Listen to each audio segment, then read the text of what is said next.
भाजपकडून धक्कातंत्राचा वापर हा काही नवीन प्रकार नाहीये।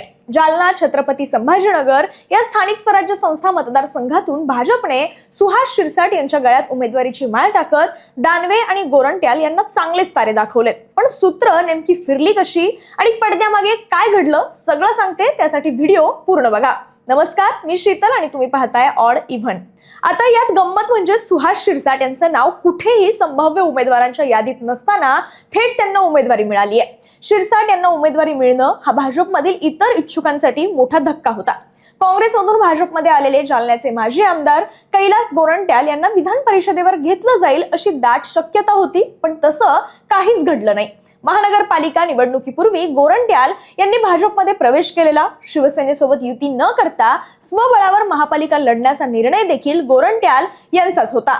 भाजपाची एकहाती सत्ता आणत आपला निर्णय किती योग्य होता हे गोरंट्याल यांनी सिद्ध करून दाखवलं। त्यांच्या या कामगिरीवर मुख्यमंत्री देवेंद्र फडणवीस हे सुद्धा प्रचंड खुश झाले।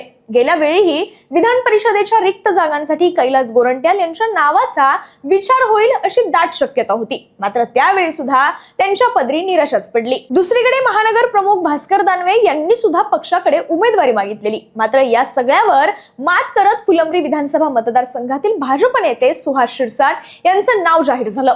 आता ही किल्ली कोणी फिरवली तर तुम्हाला आठवतंय का की राजस्थानचे राज्यपाल हरिभाऊ बागडे यांनी काही दिवसांपूर्वी मुख्यमंत्री देवेंद्र फडणवीस यांची सदिच्छा भेट घेतलेली। या भेटीतच सुहास शिरसाट यांच्या नावावर शिक्कामोर्तब झाल्याचं आता बोललं जात आहे। बागडे यांचं फुलंब्री विधानसभा मतदारसंघावर लक्ष आहे। इथूनच 2024 मध्ये शिरसाट यांनी उमेदवारीवर दावा केला होता, मात्र त्यावेळी चव्हाण की शिरसाट अशा विवंचनेत हरिभाऊ बागडे होते। त्यावेळी आमदार अनुराधा चव्हाण यांनी तिकीट मिळवलं आणि त्या आमदारही झाल्या।